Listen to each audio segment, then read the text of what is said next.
ScanSource quarterly earnings conference call. All lines have been placed in a listen-only mode until the question and answer session. Today's call is being recorded. If anyone has any objections, you may disconnect at this time. I would now turn the call over to Mary Gentry, Senior Vice President, Treasurer, and Investor Relations. Ma'am, you may begin. Good afternoon, and thank you for joining us. Joining me on the call today are Mike Bauer, our Chairman and CEO, John Eld, our Chief Revenue Officer, and Steve Jones, our Chief Financial Officer. We will review our operating results for the quarter and fiscal year and then take your questions. We posted a CFO commentary that accompanies our comments and webcast in the Investor Relations section of our website. Let me remind you that certain statements in our press release, in the CFO commentary, and on this call are forward-looking statements. These statements are subject to risks and uncertainties that could cause actual results to differ materially from such statements. These risks and uncertainties include, but are not limited to, those factors identified in the earnings release we put out today and in ScanSource's Form 10-K for the year ended June 30th, 2021, as filed with the SEC. Any forward-looking statements represent our views only as of today and should not be relied upon as representing our views as of any subsequent date.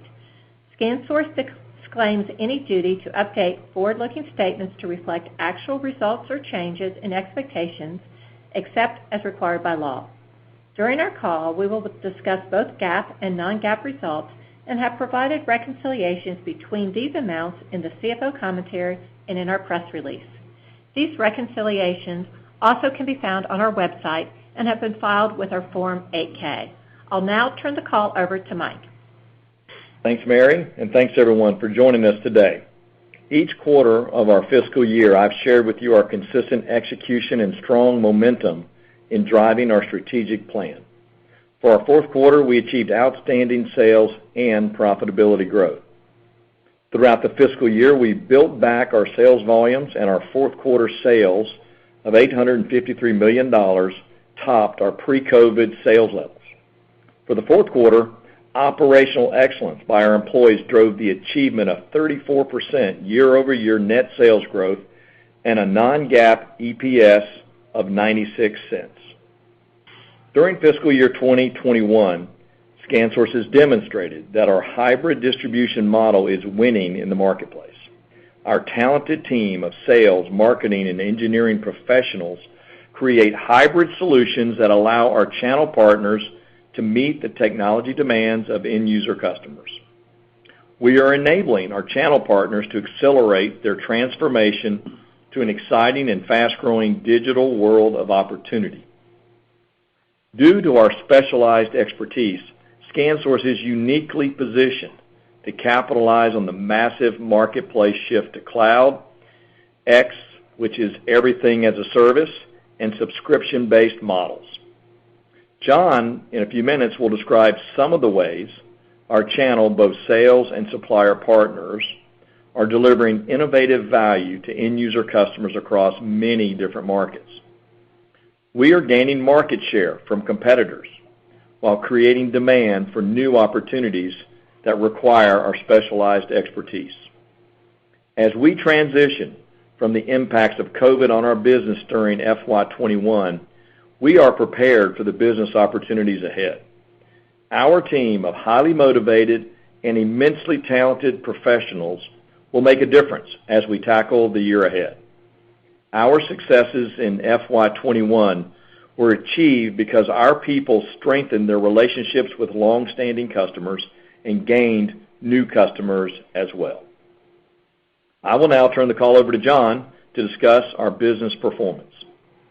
Thanks, Mike.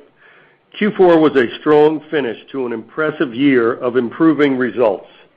Our team achieved 34% year-over-year sales growth and the second highest quarterly sales performance in ScanSource's 29-year history.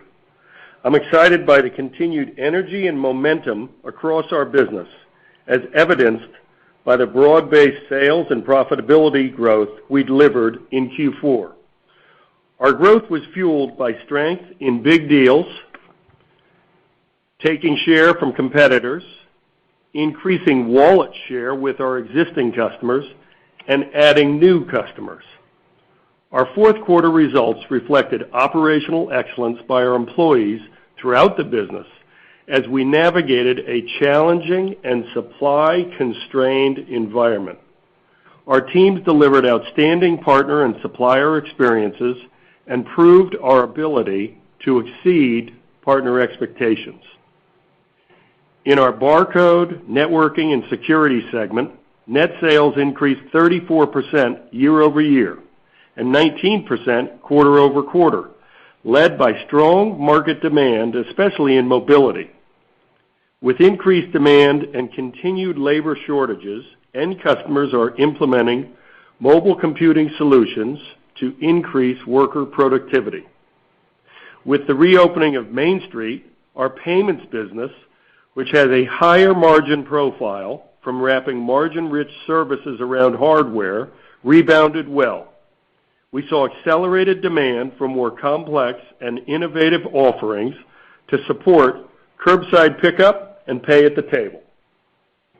Within our communications and services segment, we grew net sales 35% year-over-year and 12% quarter-over-quarter. For our unified communications business, the growth in cloud-enabled endpoints, accelerated by the shift to cloud, outpaced the decline in premise-based communications.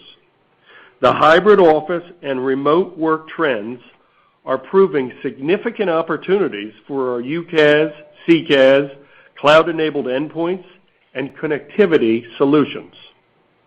In our SaaS business, we achieved double-digit sales growth across North America, Brazil, and into UK, and we continue to invest in people ahead of revenue. Impressively, our Intelisys business, the leader in the industry, crossed the $2 billion mark in ARR, annual recurring revenue. This is billings by suppliers to end users. This number is up from $700 million 5 years ago when we acquired Intelisys. Year over year, Unified Communications as a Service grew 19.5%, and Contact Center as a Service grew 68%. Overall, it was another record quarter for Intelisys, achieving 13% year-over-year growth. This marks our 20th quarter in a row of double-digit growth. Given our heritage and leadership position in premise-based communications, we are uniquely positioned to capitalize on this technology shift to the cloud. We are enabling our 2,000 on-premise communication VARs to transform their businesses to take advantage of cloud opportunities, subscription, and recurring revenue.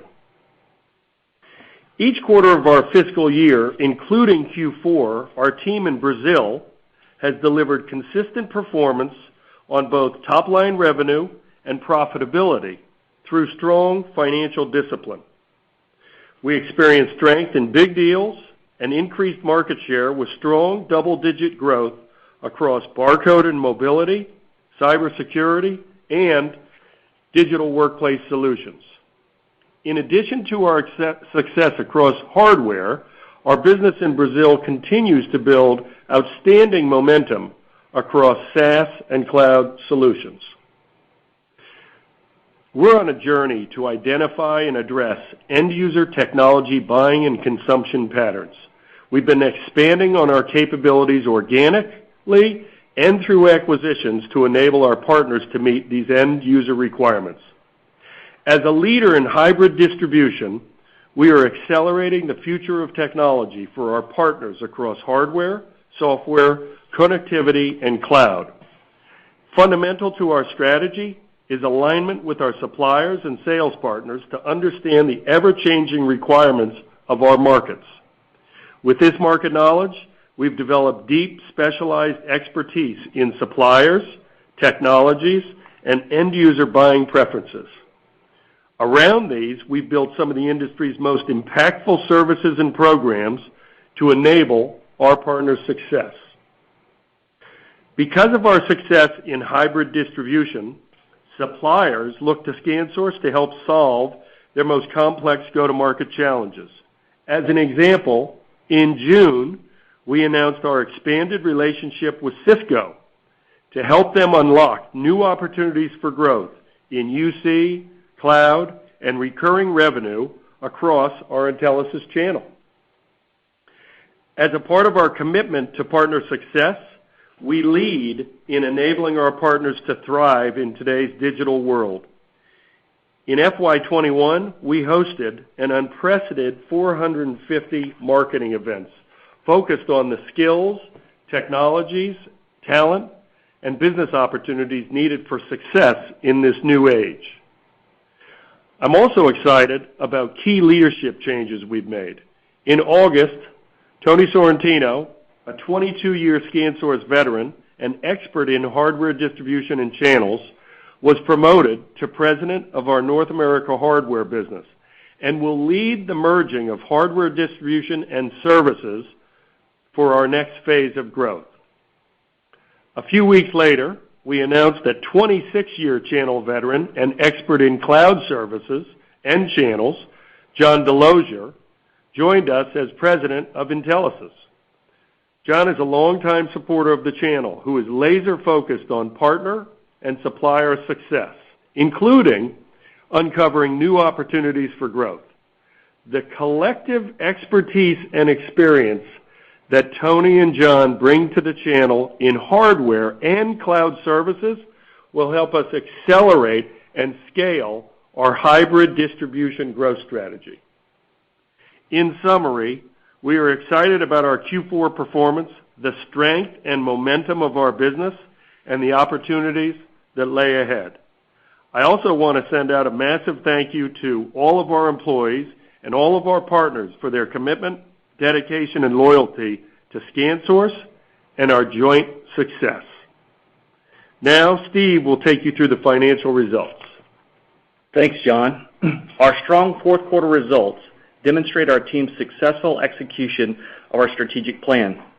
We have proven our ability to drive top-line growth in the midst of COVID and industry-wide supply chain challenges.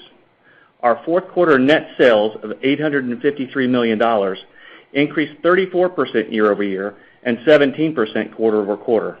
It's significant that this growth was broad-based across our technology segments and geographies. Our gross profits grew 29% year over year to $96 million. Sales mix, including large deals, contributed to a gross profit margin of 11.2% compared to 11.7% for prior year's quarter. Our non-GAAP SG&A expense for the quarter of $64.5 million increased $1.9 million or 3% year over year, which includes investments in strategic headcount for Intelisys and other growth areas. Non-GAAP EPS for the quarter of 96 cents and improved. Our non-GAAP EPS for the quarter was 96 cents and improved each quarter of our fiscal year. Our fourth quarter income tax includes a benefit from discrete tax items related to our international operations, primarily Brazil, of $4.9 million, or 19 cents per diluted share. For fiscal year 2022, we estimate the effective tax rate to range from 25% to 26%, reflecting Brazil's tax items and geographic mix. Now turning to the balance sheet and cash flow, we had strong operating cash flow for the quarter of $61 million and for the year of $117 million. Year over year, we reduced working capital investment by $40 million, a 10% year over year decline, and strengthened our balance sheet. Q4 DSO came in at 60 days, an improvement from the previous year and quarter of 63 days, and in line with our expected range. Our Q4 inventory turns of 6.5 times are faster than our typical range as we navigate through industry-wide supply chain constraints.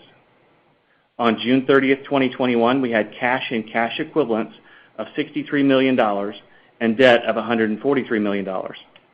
Our net leverage totaled approximately 0.7 times trailing 12-month adjusted EBITDA. While our top capital allocation priority remains investing in growth opportunities to drive long-term value, we are announcing a new $100 million share repurchase authorization, reflecting our confidence in ScanSource's business and the strength of our long-term cash flow generation. And finally, for the fourth quarter FY21, our return on invested capital increased to 14.9%, the highest quarterly ROIC in over 5 years. I would now like to turn the call back over to Mike for closing comments and annual outlook. Thanks, Steve. In a press release earlier today, we announced the retirement of longtime director Jack Riley and the appointment of Charlie Mathis to our board of directors. This is a well-deserved thank you to Jack for 20 years of service and a welcome back to the company for Charlie. From 2012 to 2016, Charlie served as ScanSource CFO, and he was instrumental in crafting the strategy that resulted in our Intelisys acquisition. As we exit FY21 with such momentum, we are increasingly more confident of the growth and valuation creation opportunity ahead for ScanSource.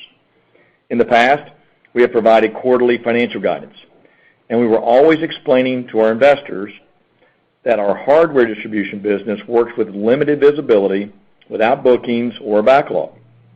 However, with the change in our business to a hybrid model, where we have more recurring revenue each year, and the growing attach rate of our services and software to our hardware sales, we have decided to provide an annual outlook for the first time. For fiscal year 2022, we expect our year-over-year net sales growth to be at least 5.5%, and we expect adjusted EBITDA to be at least $135 million. This compares to last year of $118 million. Finally, we are pleased to announce our $100 million share repurchase authorization that reflects the board's continued confidence in our strategic plan. We will now open it up for questions. Thank you. Ladies and gentlemen, if you'd like to ask a question, please press star then 1 on your touch-tone telephone. Again, to ask a question, please press star then 1. One moment, please. Our first question comes from Keith Housum of North Coast Research. Your line is open. Good afternoon, guys, and great job. Question for you on the inventory levels. Inventory levels were roughly equal to last year, which seems kind of surprising based on the supply constraints that we're seeing over the overall market. Can you talk to the quality of your inventory levels and any insight you have in terms of the supply chain constraints as you look into the first quarter? Yeah, hey Keith, thanks for your question. Good to hear your voice. I think as it relates to supply chain, look, I would have to say that I'm really pleased with the work we've done and what we've had to do to navigate the environment over the past several quarters. And I have to hand it to our sales and our supplier services and purchasing teams for doing what I really think it was an outstanding job dealing with the environment. We managed inventory well over the past 2-3 quarters, and I believe that we'll be able to continue to navigate the environment moving forward. Great. Now, would you say that your sales were impacted by your inability to obtain any product? Not really. Nothing that negligible, if anything. Gotcha. And then, you guys have issued guidance, for, probably the second quarter of 2020, if my memory is correct. Would you say that you guys have increased, confidence in your ability to forecast? Because I think that was one of the issues that you guys were citing as why you didn't provide guidance. Hey, Keith, it's Mike. Yeah, we certainly spent a lot of time over the last few quarters making sure we can understand what is driving our growth for the last 4 quarters and going forward. And we really believe we've gotten a significant advantage now, having recurring revenue become a bigger part of our business, and the attachment of recurring revenue, services, software to hardware makes that transaction stickier than it was in the past. So we believe we have more confidence. And then secondly, if you remember, we really restructured the sales organization 1.5 years, 2 years ago. And I think what John and his team have done this past year to better develop a relationship, both in a transactional basis, but more importantly, strategic, so that our customers are spending a lot more time talking to us about their planned purchases, where they're going to grow, what areas, And this relationship that has really dramatically changed over the last year is also enabling us to do our business more efficiently, back to your inventory question. And so we have better knowledge of what our customers see coming than ever before. And I think that's a big change and what gives me a lot more confidence. It still doesn't mean, just for the record, that we're going to have this thing perfectly done. This is our attempt at a longer-term outlook. We believe quarterly was just always really hard and still can be because we still will have some seasonality in our business. But we believe providing this first annual outlook, which, by the way, we'll update quarterly, will be a way for us to show our confidence in our business. Gotcha. I appreciate it. I'll go ahead and jump in the queue to see if anyone else has any questions. Thanks, Keith. Thank you. Our next question comes from Chris McGinnis of Sidoti & Company. Your line is open. Thanks for taking questions and nice quarter. Can you just touch on the market share gains you talked about? Is that sustainable, and what's driving that? Is it the offering or the ability to get supply? Can you just dive into that a little bit more? Thank you. Yeah, Chris, this is John. Thanks for the question. The market share gains, first of all, I do think they are absolutely sustainable. COVID really was kind of an ignition point for digital transformation initiatives, as you know, all across the business. And we play in many of the markets, large and growing, that impact people's, path to digital. And so, we had some wins because we had some inventory, which is great. But more so than that, we took share, we drove big deals, and we were able to execute, really, I think, in large part to some of the things Mike talked about in the reorganization of the sales organization a year and a half. We're really driving tighter, better, and more aligned relationships with both our sales partners and our suppliers, and building deep, meaningful relationships that are driving to joint success. So we're pretty excited, and we feel good about 22. Great. And if I remember, I don't think it was last quarter, maybe 2 quarters ago, you talked about POS portal, having some issues in the market. Has that come back, and can you give a level of growth that you're seeing from that business? Yeah, we, you heard me talk in my prepared remarks about the reopening of Main Street, and we continue to be excited by that business. Obviously, in the early days of COVID, we were impacted greatly because Main Street shut down. But as it began to reopen, we saw our revenues, our attach rate with services, and our volumes increase. And actually, now we're back to pre-COVID levels. And so we're very excited about that business. And if you remember, that business is a business that drives higher margins for us due to services that we wrap around the hardware. And so we're excited that Main Street's open, and we are definitely back in business there.